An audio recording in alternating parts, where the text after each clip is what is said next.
Chapter 3. While leading the way upstairs, she recommended that I should hide the candle and not make a noise, for her master had an odd notion about the chamber she would put me in and never let anybody lodge there willingly. I asked the reason. She did not know, she answered. She had only lived there a year or two, and they had so many queer goings-on, she could not begin to be curious. Too stupefied to be curious myself, I fastened my door and glanced round for the bed. The whole furniture consisted of a chair, a clothes press, and a large oak case with squares cut out near the top resembling coach windows. Having approached the structure, I looked inside and perceived it to be a singular sort of old-fashioned couch, very conveniently designed to obviate the necessity for every member of the family having a room to himself. In fact, it formed a little closet, and the ledge of a window, which it enclosed, served as a table. I slid back the paneled sides, got in with my light, pulled them together again, and felt secure against the vigilance of Heathcliff and everyone else. The ledge, where I placed my candle, had a few mildewed books piled up in one corner, and it was covered with writing scratched on the paint. This writing, however, was nothing but a name repeated in all kinds of characters, large and small Catherine Earnshaw, here and there varied to Catherine Heathcliff, and then again to Catherine Linton. In vapid listlessness, I leant my head against the window, and continued spelling over Catherine Earnshaw, Heathcliff Linton, till my eyes closed. But they had not rested 5 minutes, when a glare of white letters started from the dark. As vivid as spectres, the air swarmed with Catherines, and rousing myself to dispel the obtrusive name, I discovered my candle, wick reclining on one of the antique volumes, and perfuming the place with an odor of roasted calfskin. I snuffed it off, and, very ill at ease under the influence of cold and lingering nausea, sat up and spread open the injured tome on my knee. It was a testament, in lean type, and smelling dreadfully musty. A flyleaf bore the inscription, Catherine Earnshaw, her book, and a date some quarter of a century back. I shut it, and took up another and another, till I had examined all. Catherine's library was select, and its state of dilapidation proved it to have been well used, though not altogether for a legitimate purpose. Scarcely one chapter had escaped. A pen-and-ink commentary, at least the appearance of one covering every morsel of blank that the printer had left. Some were detached sentences. Other parts took the form of a regular diary, scrawled in an unformed, childish hand. At the top of an extra page, quite a treasure, probably, when first lighted on, I was greatly amused to behold an excellent caricature of my friend Joseph, rudely, yet powerfully sketched. An immediate interest kindled within me for the unknown Catherine, and I began forthwith to decipher her faded hieroglyphics. An awful Sunday, commenced the paragraph beneath. I wish my father were back again. Hindley is a detestable substitute. His conduct to Heathcliff is atrocious. H. and I are going to rebel. We took our initiatory step this evening. All day had been flooding with rain. We could not go to church, so Joseph must needs get up a congregation in the garret, and, while Hindley and his wife basked downstairs before a comfortable fire doing anything but reading their Bibles, I'll answer for it. Heathcliff, myself, and the unhappy ploughboy were commanded to take our prayer books and mount. We were ranged in a row on a sack of corn, groaning and shivering, and hoping that Joseph would shiver too, so that he might give us a short homily for his own sake. A vain idea! The service lasted precisely 3 hours, and yet my brother had the face to exclaim, when he saw us descending, "What? Done already?" On Sunday evenings we used to be permitted to play, if we did not make much noise. Now a mere titter is sufficient to send us into corners. "You forget you have a master here," says the tyrant. "I'll demolish the first who puts me out of temper. I insist on perfect sobriety and silence. Oh boy, was that you? Francis, darling, pull his hair as you go by." I heard him snap his fingers. Francis pulled his hair heartily, and then went and seated herself on her husband's knee, and there they were, like 2 babies, kissing and talking nonsense by the hour foolish palaver that we should be ashamed of. We made ourselves as snug as our means allowed in the arch of the dresser. I had just fastened our pinafores together and hung them up for a curtain when in comes Joseph, on an errand from the stables. He tears down my handiwork, boxes my ears, and croaks, "To Maester no but just buried, and Sabbath not o'ered, and to sound of the gospel still in your lugs, and you dare be laking. Shame on ye, sit ye down, ill childer, there's good books enough, if you'll read 'em. Sit ye down, and think o' your souls." Saying this, he compelled us so to square our positions that we might receive from the far-off fire a dull ray to show us the text of the lumber he thrust upon us. I could not bear the employment. I took my dingy volume by the scroop and hurled it into the dog kennel, vowing I hated a good book. Heathcliff kicked his to the same place. Then there was a hubbub. "Maester Hindley!" shouted our chaplain. "Maester, come hither!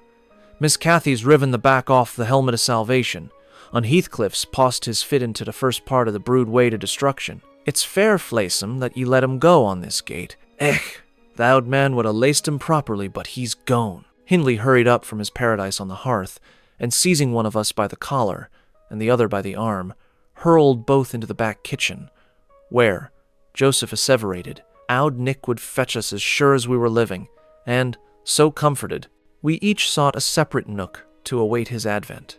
I reached this book and a pot of ink from a shelf, and pushed the house door ajar to give me light, and I have got the time on with writing for 20 minutes.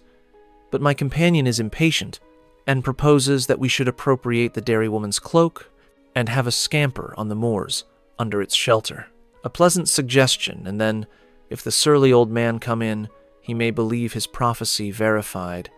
We cannot be damper or colder in the rain than we are here. I suppose Catherine fulfilled her project, for the next sentence took up another subject. She waxed lachrymose. "How little did I dream that Hindley would ever make me cry so," she wrote. "My head aches till I cannot keep it on the pillow, and still I can't give over. Poor Heathcliff. Hindley calls him a vagabond, and won't let him sit with us, nor eat with us any more. And, he says, he and I must not play together, and threatens to turn him out of the house if we break his orders. He has been blaming our father, how dared he, for treating H too liberally, and swears he will reduce him to his right place." I began to nod drowsily over the dim page. My eye wandered from manuscript to print. I saw a red ornamented title, 70 times 7, and the first of the 71st. A pious discourse delivered by the Reverend Jabez Branderham in the chapel of Gimmerdon So. And while I was, half-consciously, worrying my brain to guess what Jabez Branderham would make of his subject, I sank back in bed and fell asleep. Alas, for the effects of bad tea and bad temper. What else could it be that made me pass such a terrible night? I don't remember another that I can at all compare with it since I was capable of suffering. I began to dream, almost before I ceased to be sensible of my locality. I thought it was morning, and I had set out on my way home, with Joseph for a guide. The snow lay yards deep in our road, and, as we floundered on, my companion wearied me with constant reproaches that I had not brought a pilgrim's staff, telling me that I could never get into the house without one, and boastfully flourishing a heavy-headed cudgel, which I understood to be so denominated. For a moment I considered it absurd that I should need such a weapon to gain admittance into my own residence. Then a new idea flashed across me. I was not going there. We were journeying to hear the famous Jabez Branderham preach from the text 70 times 7, and either Joseph, the preacher, or I had committed the first of the 71st, and were to be publicly exposed and excommunicated. We came to the chapel. I have passed it really in my walks, twice or thrice. It lies in a hollow between two hills, an elevated hollow near a swamp, whose peaty moisture is said to answer all the purposes of embalming on the few corpses deposited there. The roof has been kept whole hitherto, but as the clergyman's stipend is only £20 per annum, and a house with 2 rooms, threatening speedily to determine into one, no clergyman will undertake the duties of pastor, especially as it is currently reported that his flock would rather let him starve than increase the living by 1 penny from their own pockets. However, in my dream, Jabez had a full and attentive congregation, and he preached. Good God! What a sermon! Divided into 490 parts, each fully equal to an ordinary address from the pulpit, and each discussing a separate sin. Where he searched for them, I cannot tell. He had his private manner of interpreting the phrase, and it seemed necessary the brother should sin different sins on every occasion.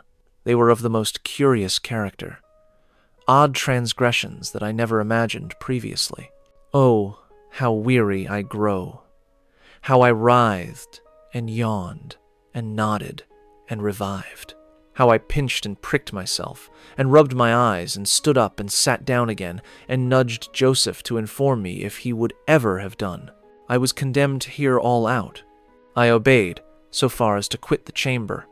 When, ignorant where the narrow lobbies led, I stood still and was witness, involuntarily, to a piece of superstition on the part of my landlord which belied, oddly, his apparent sense. He got onto the bed and wrenched open the lattice, bursting, as he pulled at it, into an uncontrollable passion of tears. Come in, he sobbed. Kathy, do come. Oh, once more. Oh, my heart's darling. Hear me this time, Catherine, at last. The spectre showed a spectre's ordinary caprice. It gave no sign of being, but the snow and wind whirled wildly through, even reaching my station and blowing out the light. There was such anguish in the gush of grief that accompanied this raving that my compassion made me overlook its folly, and I drew off, half angry to have listened at all, and vexed at having related my ridiculous nightmare, since it produced that agony. Though why was beyond my comprehension, I descended cautiously to the lower regions, and landed in the back kitchen, where a gleam of fire, raked compactly together, enabled me to rekindle my candle. Nothing was stirring, except a brindled gray cat which crept from the ashes and saluted me with a querulous mew. 2 benches, shaped in sections of a circle, nearly enclosed the hearth. On one of these I stretched myself, and Grimalkin mounted the other. We were both of us nodding ere anyone invaded our retreat, and then it was Joseph, shuffling down a wooden ladder that vanished in the roof, through a trap, the ascent to his garret, I suppose. He cast a sinister look at the little flame which I had enticed to play between the ribs, swept the cat from its elevation, and bestowing himself in the vacancy, commenced the operation of stuffing a 3-inch pipe with tobacco. My presence in his sanctum was evidently esteemed, a piece of impudence too shameful for remark. He silently applied the tube to his lips, folded his arms, and puffed away. I let him enjoy the luxury unannoyed, and after sucking out his last wreath and heaving a profound sigh, he got up and departed as solemnly as he came. A more elastic footstep entered next, and now I opened my mouth for a good morning, but closed it again, the salutation unachieved. For Hareton Earnshaw was performing his orison sotto voce, in a series of curses directed against every object he touched, while he rummaged a corner for a spade or shovel to dig through the drifts. He glanced over the back of the bench, dilating his nostrils, and thought as little of exchanging civilities with me as with my companion, the cat. I guessed, by his preparations, that egress was allowed, and, leaving my hard couch, made a movement to follow him. He noticed this, and thrust at an inner door with the end of his spade, intimating by an inarticulate sound that there was the place where I must go, if I changed my locality. It opened into the house, where the females were already astir, Zillah urging flakes of flame up the chimney with a colossal bellows, and Mrs. Heathcliff, kneeling on the hearth, reading a book by the aid of the blaze. She held her hand interposed between the furnace heat and her eyes, and seemed absorbed in her occupation, desisting from it only to chide the servant for covering her with sparks, or to push away a dog, now and then, that snoozled its nose over-forwardly into her face. I was surprised to see Heathcliff there also. He stood by the fire, his back towards me, just finishing a stormy scene with poor Zillah, who ever and anon interrupted her labor to pluck up the corner of her apron and heave an indignant groan. "And you worthless?" he broke out as I entered, turning to his daughter-in-law and employing an epithet as harmless as duck or sheep, but generally represented by a dash. "There you are, at your idle tricks again. The rest of them do earn their bread. You live on my charity. Put your trash away and find something to do. You shall pay me for the plague of having you eternally in my sight. Do you hear, damnable jade?" "I'll put my trash away, because you can make me if I refuse," answered the young lady, closing her book and throwing it on a chair. "But I'll not do anything, though you should swear your tongue out, accept what I please." Heathcliff lifted his hand, and the speaker sprang to a safer distance, obviously acquainted with its weight. Having no desire to be entertained by a cat-and-dog combat, I stepped forward briskly, as if eager to partake the warmth of the hearth, and innocent of any knowledge of the interrupted dispute. Each had enough decorum to suspend further hostilities. Heathcliff placed his fists, out of temptation, in his pockets. Mrs. Heathcliff curled her lip and walked to a seat far off, where she kept her word by playing the part of a statue during the remainder of my stay. That was not long. I declined joining their breakfast, and, at the first gleam of dawn, took an opportunity of escaping into the free air, now clear and still, and cold as impalpable ice. My landlord hallooed for me to stop ere I reached the bottom of the garden, and offered to accompany me across the moor. It was well he did, for the whole hillback was one billowy white ocean, the swells and falls not indicating corresponding rises and depressions in the ground. Many pits, at least, were filled to a level, and entire ranges of mounds, the refuse of the quarries, blotted from the chart which my yesterday's walk left pictured in my mind. I had remarked on one side of the road, at intervals of 6 or 7 yards, a line of upright stones continued through the whole length of the barren. These were erected and daubed with lime on purpose to serve as guides in the dark, and also when a fall, like the present, confounded the deep swamps on either hand with the firmer path. But, excepting a dirty dot pointing up here and there, all traces of their existence had vanished, and my companion found it necessary to warn me frequently to steer to the right or left, when I imagined I was following, correctly, the windings of the road. We exchanged little conversation, and he halted at the entrance of Thrushcross Park, saying, "I could make no error there." Our adieux were limited to a hasty bow, and then I pushed forward, trusting to my own resources, for the porter's lodge is untenanted as yet. The distance from the gate to the Grange is 2 miles. I believe I managed to make it 4, what with losing myself among the trees and sinking up to the neck in snow, a predicament which only those who have experienced it can appreciate. At any rate, whatever were my wanderings, the clock chimed 12 as I entered the house, and that gave exactly an hour for every mile of the usual way from Wuthering Heights. My human fixture and her satellites rushed to welcome me, exclaiming tumultuously, they had completely given me up. Everybody conjectured that I perished last night, and they were wondering how they must set about the search for my remains. I bid them be quiet, now that they saw me returned, and, benumbed to my very heart, I dragged upstairs, whence, after putting on dry clothes, and pacing to and fro 30 or 40 minutes, to restore the animal heat, I adjourned to my study, feeble as a kitten, almost too much so to enjoy the cheerful fire and smoking coffee which the servant had prepared for my refreshment.